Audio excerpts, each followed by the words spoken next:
करमाळ्यातील शासकीय औद्योगिक वसाहतीसाठी जे आहे ते संघाचे गोविंदास देव यांचं नाव दिलेलं आहे. आज आपण या संदर्भात पत्रकार परिषद घेतली आहे. नेमकं काय प्रतिक्रिया आहे?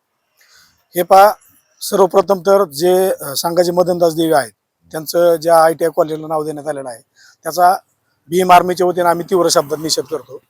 काहीतरी करमाळ्याच्या जडणघडणीमध्ये त्या माणसाचं शून्य योगदान असताना संघानं नेमके त्याचं नाव कशासाठी दिलं हेच कळायला मार्ग नाही. काय पुढची भूमिका काय असणार आहे, काय मागणी आहे?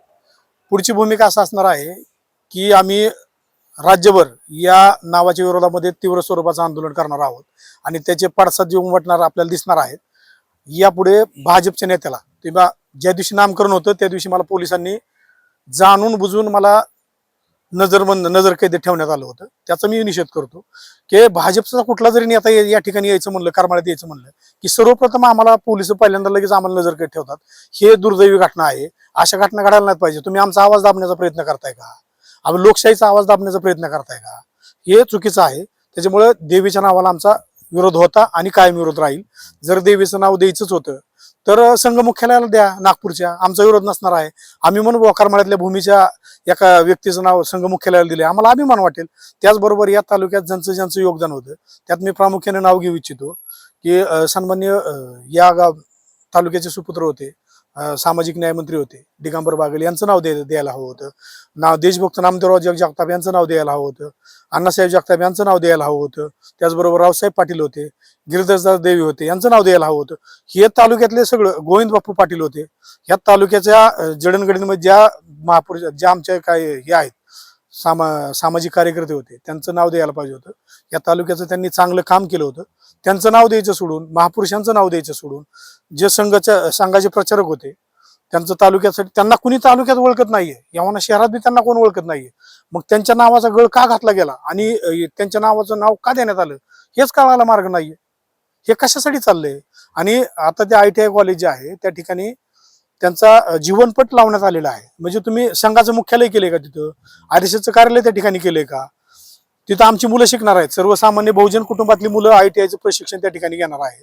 आणि मदनदास देवीचं ITI मध्ये नक्की मग मदनदास देवींचं कार्य काय हे कुणी सांगेल?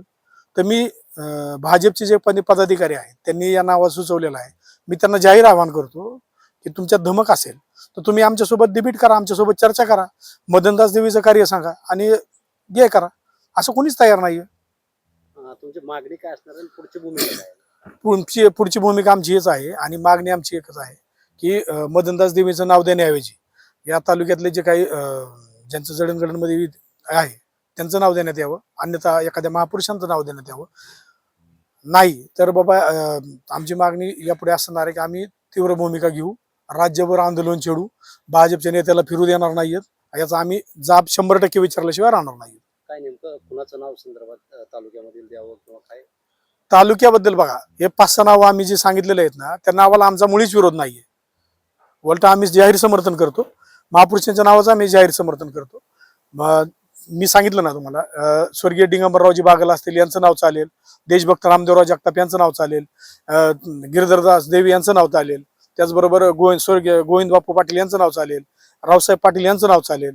या कुणाचंही नाव द्या, आमचा विरोध नाही. परंतु जर मदनदास देवीचं नाव असेल तर आमचा 100% विरोध असणार आहे. नाव बदलण्यासाठी तुमचा किती दिवसाचा अल्टिमेटम असणार आहे? आता हे पहा, मी आता तालुक्याभर मी काय करणार आहे, जे काही पुरोगामी संघटना आहेत पुरोगामी संघटनांना सोबत घेऊन एक राज्यस्तरीय आम्ही बैठक आयोजित करू आणि त्याच्याबरोबर हा निर्णय घेऊ.